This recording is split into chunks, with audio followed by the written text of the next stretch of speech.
चलिए मित्रों, पार्ट 4 की वीडियो में प्रवेश करते हैं। इस वीडियो में हम जानेंगे कि यूजीन सैंडो और साइक्लोप्स कितने अधिक शक्तिशाली थे।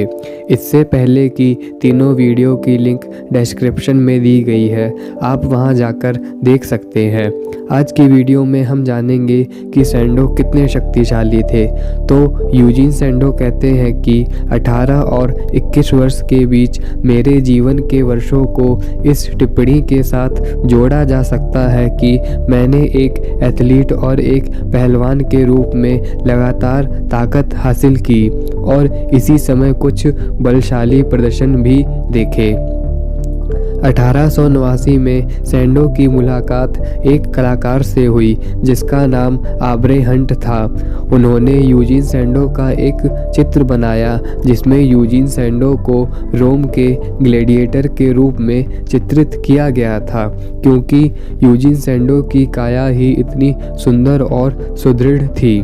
आब्रे हंट ने वो चित्र यूजीन सैंडो के सामने पेश किया और उन्होंने बताया कि महाशक्तिशाली सैमसन लंदन के रॉयल एम्पोरियम में यह घोषणा की है कि जो भी व्यक्ति उनके शिष्य साइक्लोप्स को हराएगा वह उसको 100 पाउंड देगा, और जो स्वयं सैमसन को शक्तिशाली बल प्रदर्शन में हराएगा तो उसको वह 1000 पाउंड नगद देगा।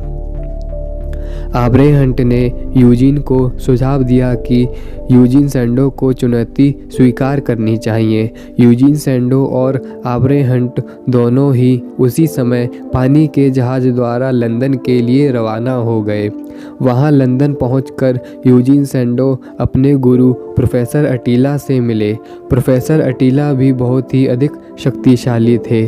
शक्ति से संबंधित ज्ञान इन्होंने ही यूजीन सैंडो को दिया था। इनकी संपूर्ण चर्चा अलग से वीडियो बनाकर की जाएगी। लंदन में यूजीन सैंडो अपने एक मित्र से मिले जिससे वह पहले ब्रुसेल्स में भी मिल चुके थे। यूजीन सैंडो ने उनको दुभाषिया बनाने के लिए कहा, क्योंकि उस समय सैंडो को इंग्लिश बोलनी तो आती नहीं थी, उन्हें तो बस जर्मन भाषा ही आती थी। यूजीन सैंडो और प्रोफेसर अटीला की बातचीत हुई। वहाँ इन्होंने यूजीन सैंडो से कहा कि घबराओ मत, सैमसन और उसके शिष्य साइक्लोप्स जो कुछ भी बलशाली करतब कर सकते हैं उसको तुम भी बड़ी आसानी से कर सकते हो। मित्रों, आपकी जानकारी के लिए बता दूं कि प्रोफेसर अटीला यूजीन सैंडो के गुरु तो थे ही, साथ में वह सैमसन और साइक्लोप्स के भी गुरु थे। तो प्रोफेसर अटीला यूजीन सैंडो को यह आश्वासन दे रहे थे कि तुम घबराओ मत, तुम बलशाली करतब अवश्य ही कर लोगे। यूजीन सैंडो कहते हैं, मैंने तय किया कि चुनौती उसी रात स्वीकार कर ली जाए।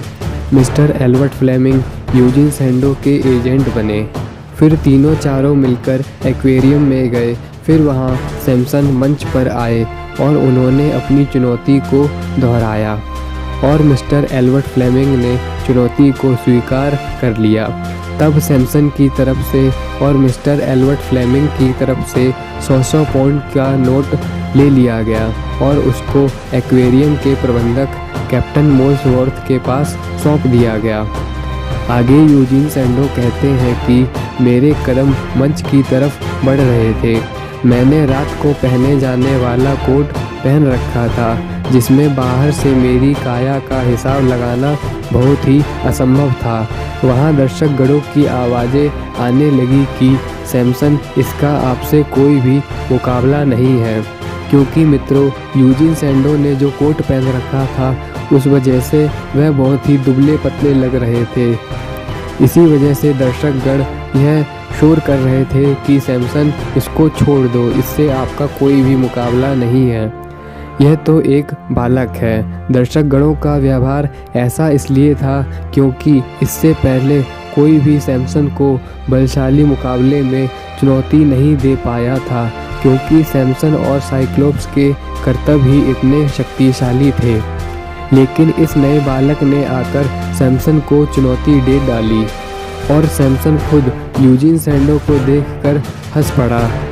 लेकिन जब सैंडो ने अपना कोट उतारा तो उनकी मांसपेशियों के विकास को देखकर उदासीन माहौल में जोश और उत्साह की लहर दौड़ पड़ी। तुरंत भीड़ में यह जिज्ञासा पैदा हो गई कि यह नया एथलीट सैमसन को टक्कर दे सकता है। एक पल को सैमसन और साइक्लोप्स भी यूजीन सैंडो की मांसपेशियों के विकास को देखकर आश्चर्य में पड़ गए, लेकिन उन्होंने अपने विस्मय को तुरंत छुपा लिया और ठहाका मारते हुए कहा कि हम इसे बड़ी ही आसानी से हरा देंगे। अब मुकाबला शुरू होने वाला था। साइक्लोप्स मंच पर आते हैं। वह पहला कारनामा करते हैं। साइक्लोप्स 56 पाउंड के 2 डंबल उठाकर सिर से ऊपर की ऊंचाई तक ले जाता है और फिर उसको पुनः नीचे रख देता है। यूजीन सैंडो भी इस करतब को बड़ी ही आसानी से कर देते हैं। अब साइक्लोप्स क्या करता है कि वह एक 240 पाउंड यानी 110 किलो के भारी मुकद्दर को अपने दोनों हाथों से सिर की ऊंचाई तक ऊपर उठाता है और फिर अपनी बाह को वजन सहित कंधे की सिधाई में रखते हुए नीचे रख देता है। फिर यूजीन सैंडो मात्र एक हाथ का प्रयोग करके 108 किलो भारी मुकद्दर को कंधे की ऊंचाई से उठाते हुए बड़ी ही आसानी से रख देते हैं। तो मित्रों, अब आप स्वयं अनुमान लगा सकते हो कि साइक्लोप्स और सैंडो के लिए 108 किलो भारी मुकद्दर को उठाना कितना आसान है। यही तो माइंड मसल कनेक्शन व्यायाम का लाभ है, जो यह मांसपेशियों को भीतर से शक्तिशाली बना देता है। यूजीन सैंडो के इस प्रकार के करतब को देखकर सैमसन चिंतित होकर फ्रेंच भाषा में लोगों से कई तरह के सवाल पूछता कि यह नया लड़का कौन है और कहां से आया है। अब आगे साइक्लोप्स एक और करतब दिखाता है।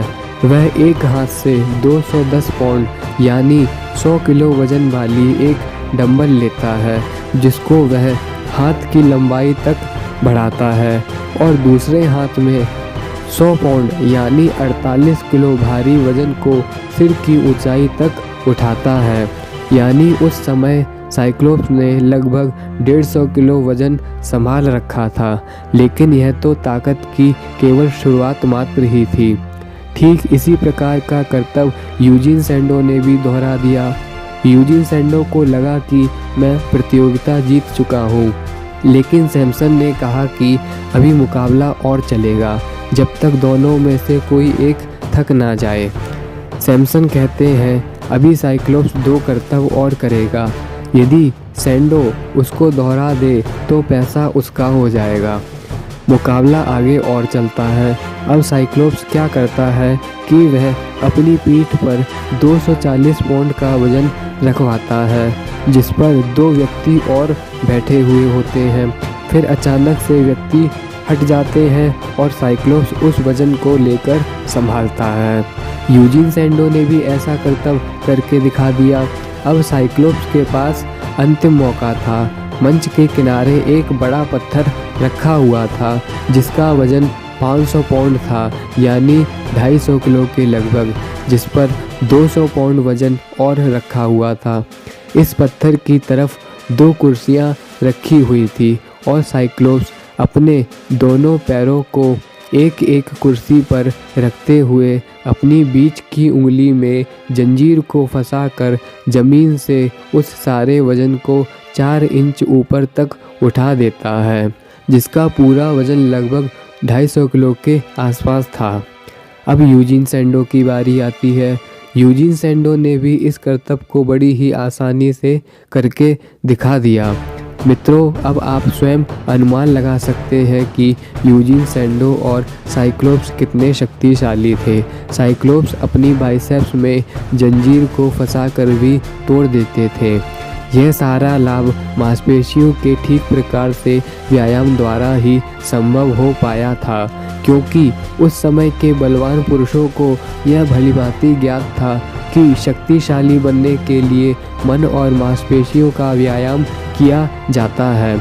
लेकिन अब समय के साथ साथ मन अधिक भटकने लगा और जिम वाले व्यायाम को बिना मन की शक्ति का प्रयोग किए ही किया जाने लगा, जिस कारण अब कोई शक्तिशाली पुरुष दिखाई ही नहीं देता है। तो इस प्रकार अंतिम कर्तव्य द्वारा सैमसन अपने शिष्य साइक्लोप्स की हार स्वीकार करते हैं और एल्बर्ट फ्लेमिंग को जीत की 100 पाउंड की राशि प्रदान करते हैं। लेकिन मिस्टर एल्बर्ट फ्लेमिंग सैमसन पर उपहास करते हुए कहते हैं कि सैंडो यहाँ सिर्फ 100 पाउंड जीतने के लिए नहीं आए हैं, वह तो सैमसन को हराकर 1000 पाउंड जीतने के लिए आए हैं। यह बात सुनकर सैमसन झुलसा जाता है और वह कह देता है कि मैं अभी मुकाबला नहीं करना। अंततः कैप्टन मोल्सवर्थ के साथ यह निर्णय लिया गया कि मुकाबला अगले शनिवार की सुबह किया जाएगा। तो मित्रों, वीडियो यहीं विराम देते हैं और अगले दिन की मुकाबले की चर्चा हम अगली वीडियो में करेंगे। सैमसन के साथ मुकाबले की चर्चा अब आगे की वीडियो में की जाएगी। उम्मीद है आपको वीडियो अच्छी लगी होगी और आप इस वीडियो से यह अनुमान लगा सकते हैं कि सैंडो कितने अधिक शक्तिशाली थे। आपका कोई भी डाउट हो तो कमेंट ज़रूर करना, मैं उसका आंसर अवश्य दूंगा।